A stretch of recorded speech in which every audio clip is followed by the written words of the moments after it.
Hello everyone and welcome back to Chess on Fire. In today's video I'm going to talk about something very interesting and very instructive, which is how to deal with early attacks. So, of course, most of us know how to deal with the Scholar's Mate, and if you don't, there's a lot of good videos out there that you can watch and learn from. But today I'm going to show you something more advanced, how to deal with early flank pawn side attacks. So, let me first show you a really simple example, the following. So normal setup from both sides, and e4 perhaps, and when you castle, sometimes your opponent might just straight up go berserk and play h4. This, in fact, is even a line, and it can sometimes be pretty difficult to deal with, such as d6 and then h5 after takes, rook takes, and this, finally here. You see, this is a one-pawn advantage for black, material-wise, but generally, white do have some kingside prospects, and after a few moves, it has bishop out, and long castle. White can actually have some decent attacking chances here, and many players, including you, might have lost to this setup. So this is what I'm going to teach you today. I will show you two games that I played myself. The first game is a 5-0 Blitz game, very instructive, a lot to learn from, and also a 1+0 bullet game to show you how you can actually do the correct type of early pawn attacks, or early king attacks, rather. I will show you how it is correct sometimes, and how to play it properly. Let's first begin with the 5-0 game, in which I am on the defensive side and my opponent tried to attack me early. This is basically what happened. He went for a Trempowsky, and this is the King's Indian version of the Trempowsky. After a few moves, I developed like normal, and then he tried to push h4, h5. I'm not really scared, so I just straight up castled. A decent move, h5. And here the move I went for is f5. The idea is relatively simple. I'm opening up the bishop, and perhaps opening up the queen as well, because the queen can't arrive over really fast to defend. And after which, he decided to take. Here I went for h takes g6. This might look like a counterintuitive move, but if you look at f takes g6, what will happen is, first of all, this diagonal is a bit weak, and second of all, this h7 pawn is going to be a target, so my opponent here might play queen f3, preparing for queen h3 potentially, and then knight f3, knight g5, etc. to attack me. This indeed do make a lot of sense.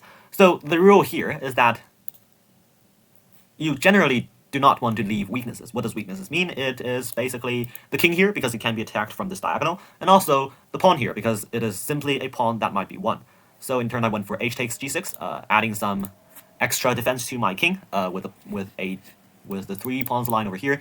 Looks counterintuitive, but this is actually the best choice, supported by the engine. Now, my opponent is still wishing to attack me, so he went for queen f3. Now, here I went for the move d6. It was a mistake, a slight one, losing around a 1-pawn advantage, evaluation, that is. So, take a minute to see if you can find this move yourself. I hope you have tried, and here the move is c5. This leads us to our second rule in today's video, which is you should try to create counterplay when your opponent is trying to conjure up early attacks with potential sacrifices, pawn pushes, and heavy pieces. So generally, since your opponent is trying to organize an attack with his rook and his queen, that means his king is not going to get castled anytime soon. So you should try to create counterplay in the center of the board, and strike back. So in case you're wondering, what about this? First of all, bishop takes b2 is straight up going to win this rook, and surprisingly, this is not all that bad for the simple reason of queen h3, rook e8, of course, to avoid queen h7 checkmate, and here, something like this might happen.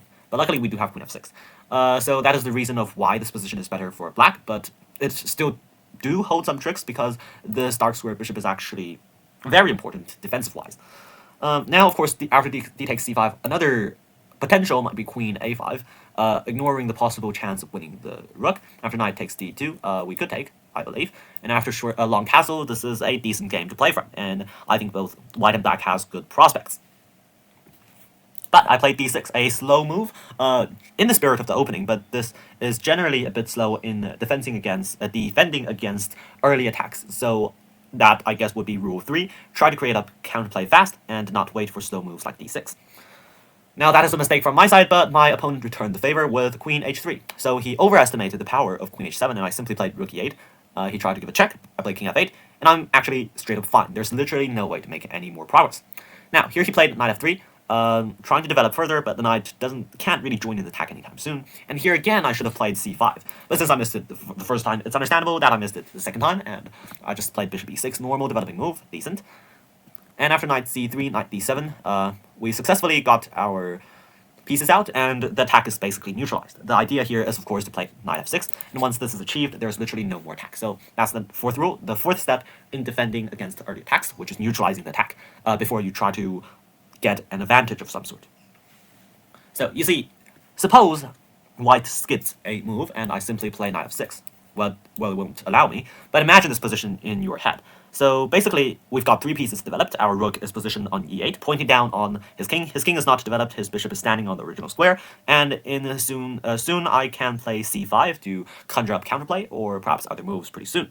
So overall, the main advantage, justified by this 0.2 advantage, is my faster development overall. But he gave me a nice tactical chance, which is d5, and of course I am already better. The reason which is I have knight f6, the bishop is not trapped, and after queen h4, queen h2, we simply win back the pawn, takes, and we're up a pawn, and we're up development, and also we have the bishop pair. So he went for long castle, and then I straight up went and grabbed another pawn, because my calculation supported this idea. After b3 we have a5, and after knight d4 we have a4. This successfully rescues our bishop, and he tried to make it a bit more complicated, but it is already too late. The reason which is after takes, we have c5 pawn, pinning his knight, and he is already virtually busted. But for the sake of the game, let me show you the following tactics that I played. b5, c takes d4. If he had played this, he would have literally lost in 5 moves, perhaps even less. After d3, if he move his king, I'm just going to go queen c8 check, and after he move his king, check, there, check. Over. Oh, actually, there's virtually just mate in 1, queen c3, and it is over. So he decided to take with the pawn, and I played queen a5 here. The better version would have been queen b6, pinning the bishop to the b3 pawn, and if he takes, this simply leads to checkmate. So I went for queen a5, perhaps slightly worse, but the idea is overall similar. And I guess the virtual reason that I did not that queen a5 is worse than queen b6 is because of queen d6. I simply blundered this pawn. I could have went king g8, but I just thought I might block with the rook. Nothing to worry. He tried to pin my rook, and I simply conjured up this. After takes, we slide into the corner, and there's nothing to worry about. Now, after rook e3 attempting to defend this b3 pawn, here we played queen a6, the idea of which is to sacrifice the pawn on sacrifice the bishop on b3. He did not really stop that threat with rook c3, so I played this. And the reason here is after rook b3, we can play this. King out to rook c8 check. He might need to go here in order to defend the pawn, and then I would pin his queen to his king. Rather, he took with the king, and this simply leads to checkmate. Try and find it. This is mate in 8. So the idea here is this, check, there, check, back, check, check, king back, queen check. Of course, you could block with the queen, but let's just say he doesn't. And we check over here, king c1, and queen b2 is successfully checkmate. So after rook a2, my opponent resigned, and I successfully won this game. And if you look over at it, it is actually pretty simple. He just played a sideline, not really good line. He didn't have his pieces developed and walked straight into a tactic. The reason which is that I've got more pieces developed, so I've got more pieces to support my setup, and any infiltration, any attempt to create an early attack would be neutralized and ultimately backfired on himself. And of course, in this position, he also made this critical mistake of playing long castle on move 16. This is definitely a mistake, leading to a drop from 1.7 to 2.8 advantage for me because of how weak his king is. And of course, he also blundered that there is literally bishop a2, which, in my opinion, is a decent move. And I really like the game. It showcases how you're supposed to play against these wild attacks. And also, it kind of is a tactical masterpiece, so I really enjoyed this game. Now, let's walk into the second part of the video, and I will be showing you how, in some rare cases, you can actually throw an unbalanced attack in order to win fast. Because, generally, in lower time controls, if you play some nonsense, your opponent is going to panic. But normally, the nonsense is nonsense in itself, so it's really bad. And if your opponent managed to calm down, like me in the last game, you're going to be in trouble.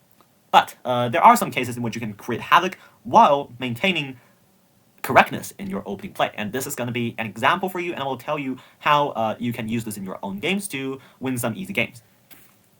This game I'm again playing black, and we went into the exchange French line. We both developed our pieces, and I went for knight e7, also a reasonable setup. And here, in case you ever walk into this yourself as white, remember to play c4. This is basically the only way for white to maintain a good position. So he went for a castle, bishop g4, bishop g5, knight bc6. I probably should have played f6 first, but also okay. Knight bd2, f6 push. Of course, this is a bullet game, not perfectly accurate. Bishop e3, queen d7, c3. So you would have noticed that I first developed all of my pieces, 1, 2, 3, 4, 5, they are all out, and then I postponed castling because I'm keeping the possibility of going queenside. And I'm basically keeping him waiting, because if he tried to go for an early attack immediately with this, without my king going here, I would just castle short, and he will look kind of stupid. So this is kind of an important psychological weapon, and you're just keeping the king in the middle. You're keeping possibilities going both sides. As long as your king is not actually threatened in the middle, you can just stand there and wait. And it's really gonna make your opponent a bit nervous. And then now is the time to play some nonsense, which is long castles. You see, in the last game, long castling is bad because generally, if you go queenside castling, it is generally weaker than kingside castling because of how your king arrives on the c8 square, and the pawns over here are weakly defended. Also, another reason is that generally, in these d4, d5 pawn structures, c4 is quite a huge potential in the future, and this move can generally be played in these positions in the future, which is just straight up going to barrel down on you on the c file. So it is pretty dangerous, but this position is justified by opening analysis, and as long as you've got all of your pieces out already, and your king is not all that dangerous in the long castling position, then you could go for a try and attack your opponent. So that's the fifth rule of today, and for the rest of the video, let's just relax and enjoy the game. Queen a4 first. g5 I played, of course not perfect, because this is a bullet game. Bishop b5, giving back the advantage, king b8 defending a7. Knight e1, passive play overall. I guess he's trying to reroute his pieces over. Interesting, but a bit slow. Now I played h5, immediately going on this offensive side. Knight c2, h4, keep on pushing, and then knight b4. He apparently is trying to barrel through on c6, but I don't really think that is a good idea, because after all, there's 1, 2, 3 pieces defending. So it's going to be a hard task. Here I played bishop e6, not perfect move, because the idea of which is after takes and after bishop takes, I could take with a knight and not lose this pawn. But actually I missed the point that if he takes the pawn here without this bishop, I could simply sacrifice and win this and open his h file as well. So yeah, unfortunate. I should have seen that, but no matter. The game goes on with the move knight b3. I guess the idea here would be one of the following, and in my opinion, knight a5 would have been better. I played g4, apparently a mistake, and now he played knight c5. So I figured this might be the better choice, because this is putting further pressure over here, and after takes and takes, this opens up the c file for him. So I guess this should be the better version. Well, he went for knight c5, and of course he can only take, and then here I straight up barrel down with g3. Don't mind the barrel bar, it's a bullet game, what do you expect? Oh, not this. And after takes and takes, here, the engine gives this as the correct move here, which is just literally insane to me. Really insane. But he went for rook a to d1. Of course, he would have had this option, but this would have been disastrous because of takes, queen h3. So he simply left his pawn there and went for the so-called pawn umbrella, because if I take here, he's going to go there, and this pawn is blocking my own attack if I go for something like this. Okay, first of all, there's this move because of that. Second of all, in the future, if I resolve the threat over here, if I go here, there's always a bishop move to defend, so nothing really to worry about. But I did not go for pawn takes. I went for this idea of rook takes. So I guess this is slightly slower, but the idea is, potentially in the future, I can move this piece out of the way, and then bring my heavy armory over here. Now, he played bishop f4, attacking this pawn, and I straight up went for this super creative move, which is knight f5. The correct move would have been this. I saw that, and I just figured if takes, this should be okay because of queen h7 here, and if he retreats, yeah. And if he retreats, I'm just going to bring my pieces over. Our material is balanced, but of course his king is a lot more dangerous than mine, in more danger than mine. So I figured it should have been okay, though I miscalculated in the middle because I think here's this resource after takes, there's knight c6. Yes, I forgot that entirely. But apparently there is a last chance to save it, which is this, check, king g1, and I'm supposed to play queen e7 to target this pawn. Okay, kind of difficult, but yeah, it's a bullet game, so what? After knight f5, he made a huge mistake, knight c6. Now, I will give you a second to try and see the tactical motif here. Of course, the first move would be to take, but what next is the question. So, here he went for bishop c6. Evidently a mistake. The reason is simple. This is a tactic problem. Try to solve it yourself. Rook h1. Here. Checkmate. That indeed is exactly what happened in the game. But what might have been slightly more complicated would have been this one. But the idea is after takes, his queen is attacked, and after that, we take there, there. Same idea. We could have had this, and we're simply winning. So, overall, this game showed the power of long castling, and indeed, with the move f6 already prepared, my pawn storm proved to be faster than his. His attack didn't really arrive on time, so I won the game. I think this is a useful technique, and this is one of my favorite lines in the French defense, so consider checking it out. And I hope you learned something from this video about defending against these early attacks. Enjoy your chess, and I will see you next time on another instructional video. Bye!